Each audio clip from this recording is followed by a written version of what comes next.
Okay, hopefully you're here because this is like part 7 or something of why I left the Mormon Church. I just graduated from BYU and I'm talking about it. Go watch the other parts. They're interesting. And I'm talking about my mission. Mormon men and women that are young can elect to go on missions for the church. Bring people to Christ. Bring people to Mormonism. And while I was on it, I had some very interesting experiences. One day I was talking to an individual from my mission. He was a white man from Utah. And he brought out a book called Mormon Doctrine. This is Mormon Doctrine, wrote by Bruce R. McConkie, who was a racist apostle in like the 60s. All I had to do was Google Bruce R. McConkie racist, and this quote came up from him. I didn't know it, but like that's the point. Like he's so racist, all you have to do is add racist to his last name, and this comes up. So obviously, Buddy was racist. And this dude is quoting me things from Mormon Doctrine. The first thing he tells me is that black and white people shouldn't intermarry because it is basically forbidden by God. And I turned around and was like, what the fuck are you saying? Because obviously, I happen to be mixed. Curse from God. Anyways, and he was like, Bruce R. McConkie said in the Mormon Doctrine. So I replied like, nigga, he was racist. Moving on from the story. A different day, my first companion was Mexican-American from Arizona. Also man. And we were eating lunch one day, 12:30. I was tired, anxious and depressed and annoyed that in my life I was there in this country at this point. Not the country, but like on my mission. And he looked at me and said, you know, one day when we're in heaven, we're all gonna be white. And I said, I know this man can't be serious. Like, you have problems. And so I looked back and replied, then I would rather go to hell. Because it couldn't be me. If the entrance fee for heaven was to be white, I would rather not go. And I expect for someone of a different race to not expect to change their race to enter into heaven. That is ridiculous. So did I encounter racism on my mission? Yes. What was the first thing that made me question leaving Mormonism? If you're new here, this is like part 9 or 10 of why I left the Mormon Church. I just got my diploma from BYU and I'm talking about what I went through. After 1 year on my mission, I came home from the Dominican Republic and I was home for 6 weeks because I got sick. In that time period, I saw an article on Facebook. And it was telling me about how Joseph Smith translated the Book of Mormon by looking inside of a hat. You see, Mormonism has forever taught that Joseph Smith used something called the Urim and Thummim. This is a painting that is used in the church. The whole idea is that Joseph Smith would have these gold plates like this and have the thing on his eye and would have spiritual eyes to be able to translate the Book of Mormon. But this isn't true. He would actually look in a goddamn hat and translate from a stone in there.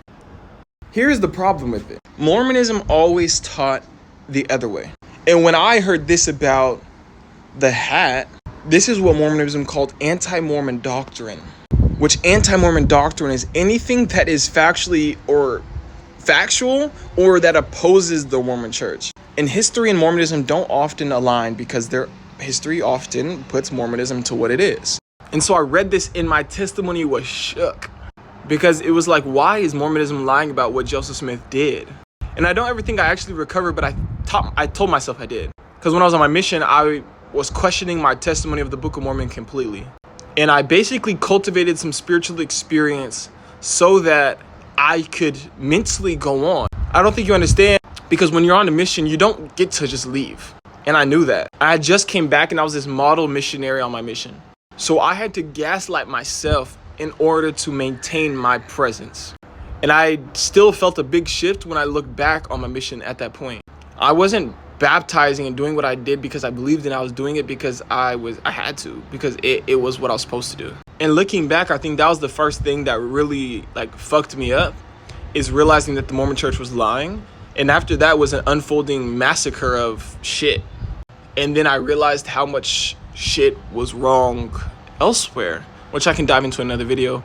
And we can talk about the temples, we can talk about Mormon history, we can talk about a lot of stuff.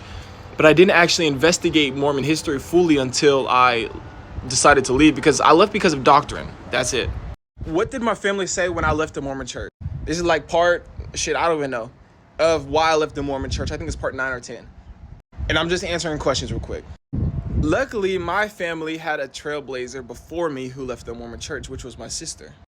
And similar to my sister, I never made like a leaving the Mormon Church statement to my family. I just left it and figured out that they would find out when they found out. My family has been pretty great at not, doing anything crazy about it, luckily. But I think that was large in part because of my sister. Because when she left the Mormon Church, I was the one that was like, oh my gosh, Eve, I need to save you and bring you back to salvation. And like, this is not okay, da da da. And it's something that me and my sister have talked about. And like, she's like, it's okay that you did that. And I'm like, bro, no, it's not. I'm so sorry, because that shit is crazy. Because when she left, I was on my mission. And I was extreme Mormon at that point. And I begged God to bring her back. And what did God do? Get me to leave. Ironic, isn't it? So I think my family has grown a lot since that point, and kind of changed their opinion so that that isn't the case anymore. So, well, I would say.